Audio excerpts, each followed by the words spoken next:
欢迎来到巴巴娱乐呀频道，请订阅频道，所以大家不要错过当天最热门的新闻。我们今天的时事通讯包括以下内容：诚意明星合约还没到期，公司却另有所图。下面我尝试就诚意明星合约还没到期，公司却另有所图这一话题进行比较系统、较为中立的分析与猜测。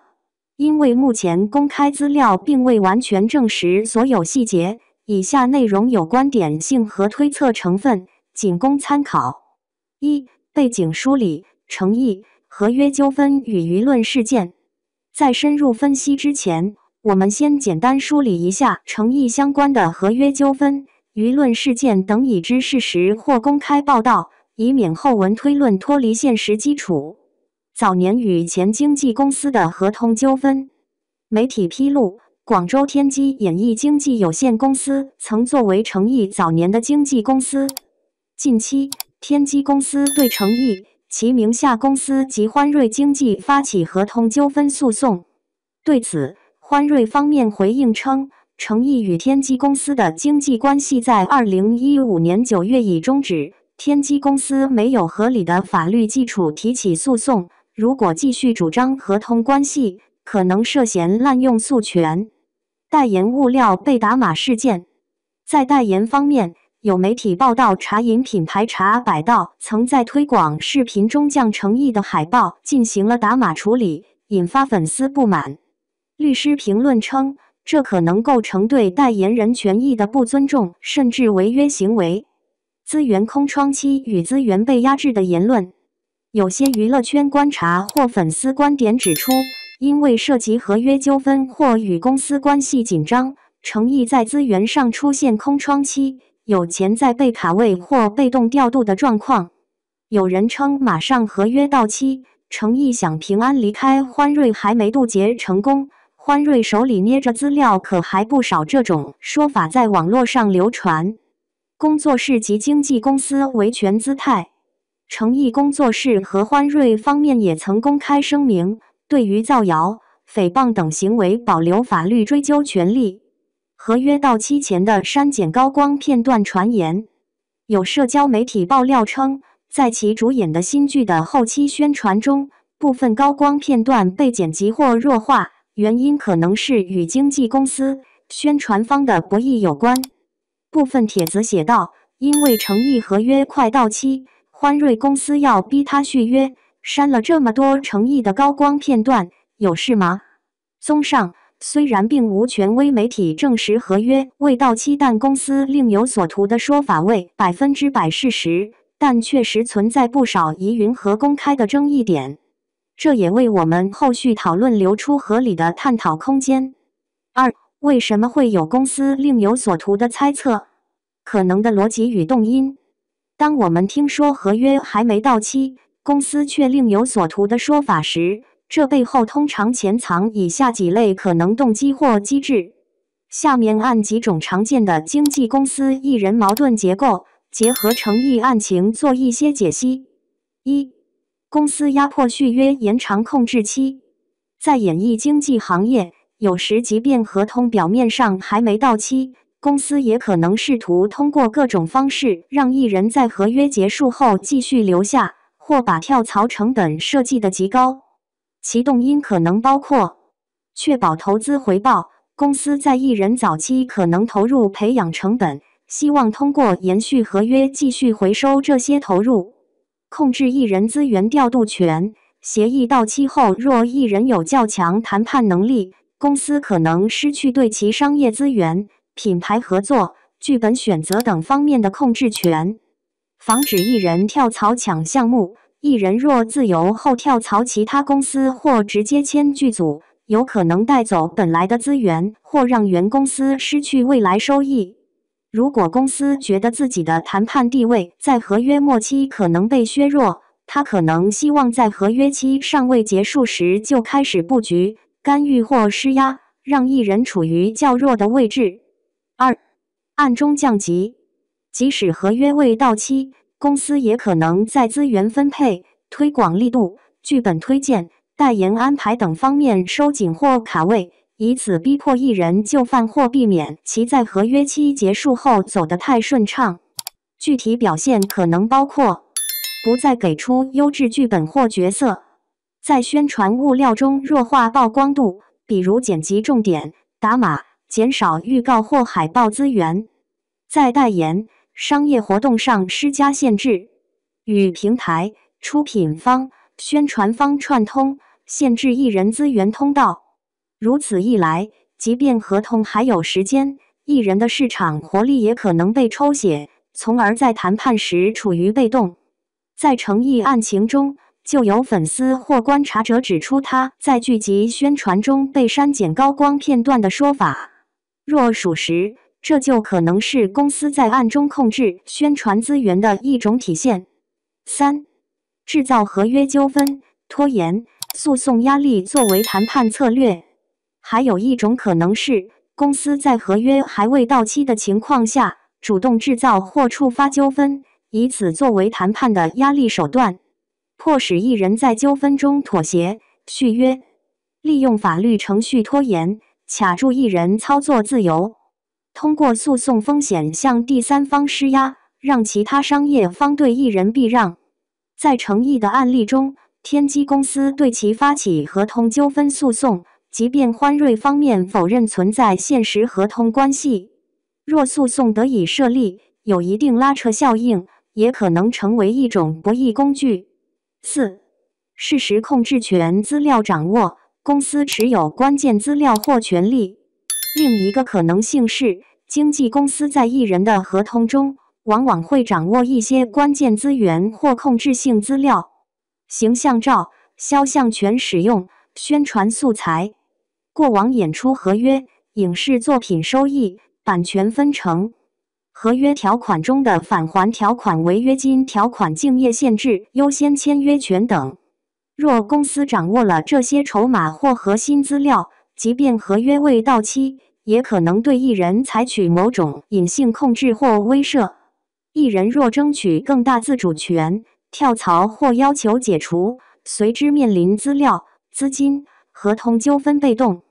在大众舆论中，就有欢瑞手里捏着资料还不少的说法流传，暗含公司可能持有诚意某些控制权杠杆的猜测。5、利益分成、商业合作权益的瓜分。在合约期限内，公司往往与艺人分成诸多商业合约。若公司想在合约结束后保有后期收益，或对未来收益继续抽头，也可能希望通过提前策略来留未来收益。更极端的情况是，公司在合约还没结束的状态下，就已在背后与第三方达成某些利益分配、资源布局，从而预设艺人在未来阶段的可控性。3、将上述可能性套入诚意案例的合理推断。下面我尝试把上述几种可能的策略与诚意的具体情况进行对照推测，指出哪些可能较为符合现有线索，哪些可能性较低。可能策略现有线索合理性每局限性若属实，则可能带来什么后果？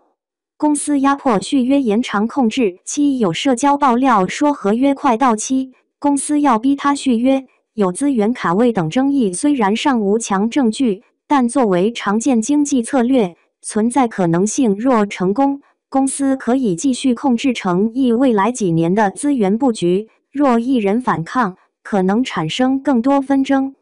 暗中降级限制资源，宣传片段被删减高光片段的爆料，代言素材被打码，资源空窗期言论，这些爆料多数来源于粉丝圈、网络，证据尚弱，但在行业中确实有类似操作案例。若属实，艺人曝光度、谈片能力会被削弱，谈判地位减弱。制造合约纠纷诉讼压力策略。天机公司对诚意及欢瑞发起合同纠纷诉讼，欢瑞回应认为诉讼基础不足，诉讼作为谈判工具在娱乐圈并不少见，但若法庭认定诉讼无效或滥用诉权，公司声誉或利益可能受损。若公司能够让诉讼成为压迫工具，可以在合约结束时掌握主动权或拖延艺人行动。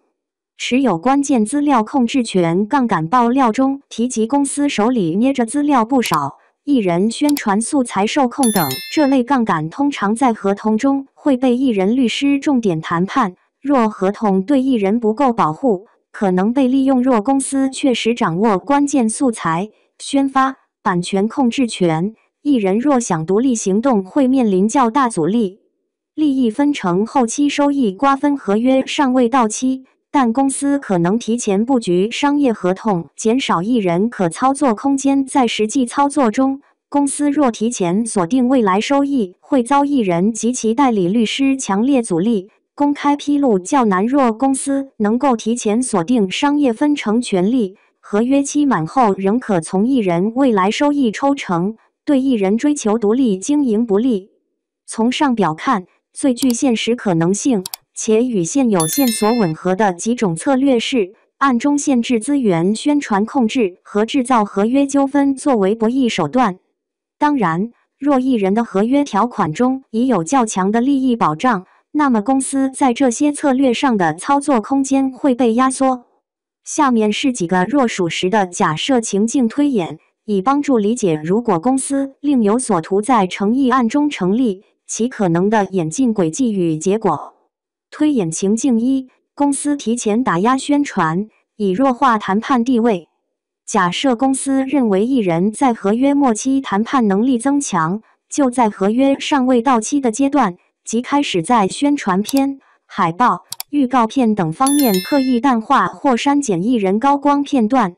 若宣传方、平台、制作方受到公司影响配合，就可能让艺人在公众面前曝光度下降。与此同时，公司可能持续提供一般性质、低投入资源以维持基本曝光，而不再给重大资源支持。在这种情境下，到合约快结束时，艺人可能会处于一个看上去处于低潮期的状态，谈判筹码被动。对公司而言，这样做可能产生两个好处：艺人即便想跳槽，也难以被外部资本以高起点接走，减小公司损失。若艺人无法找到更优替代方案，更可能被迫接受续约条件或更低谈判筹码。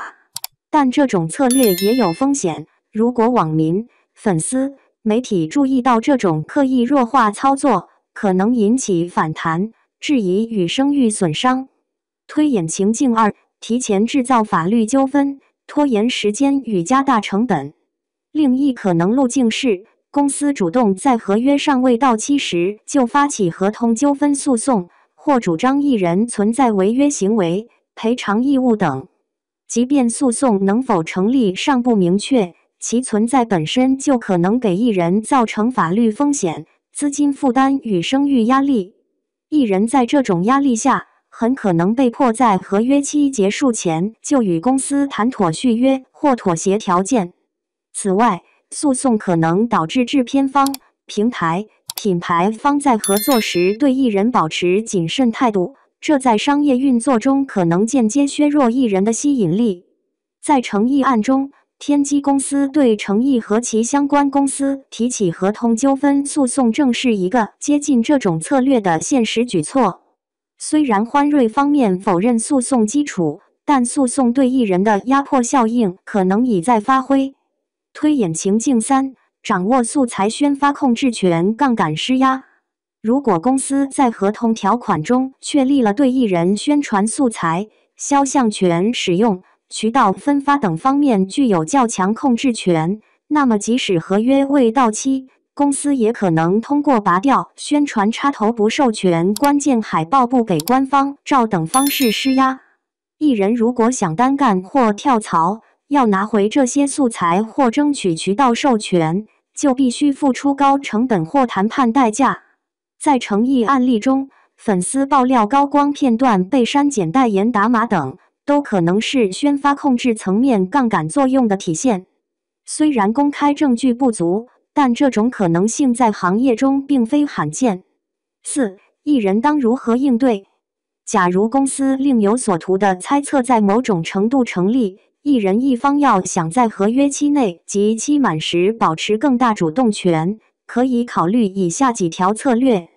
提前介入合约条款谈判，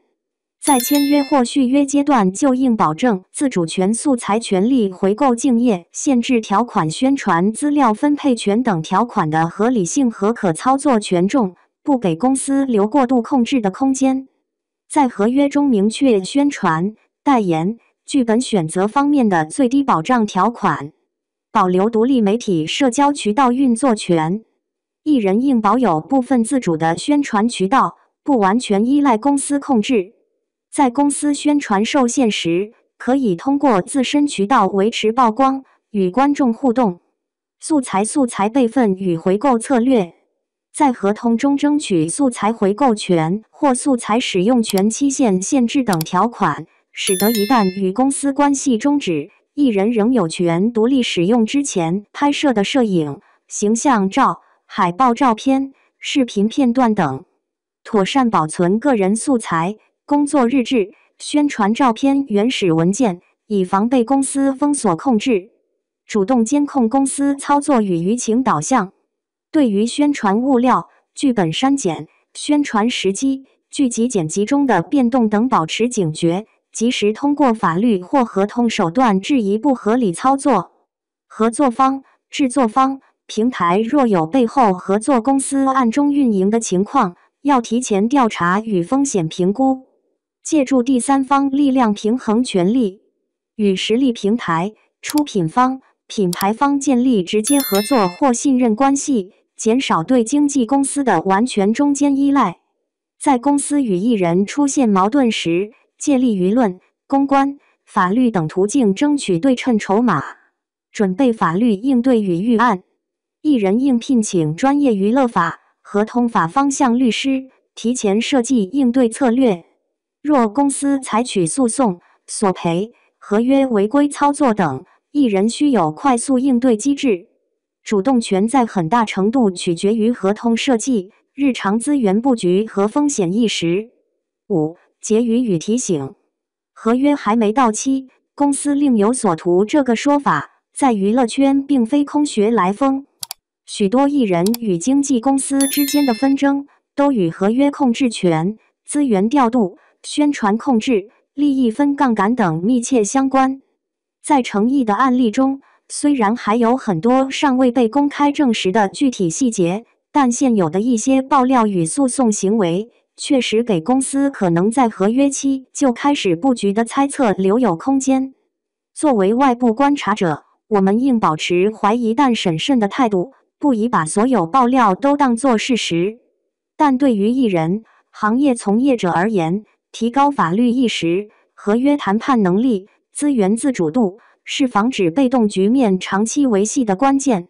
如果你愿意的话，我可以帮你继续调查成毅最近一段时间在资源、宣传、合同方面的具体线索，看看是否能拼凑出更有说服力的公司另有所图证据。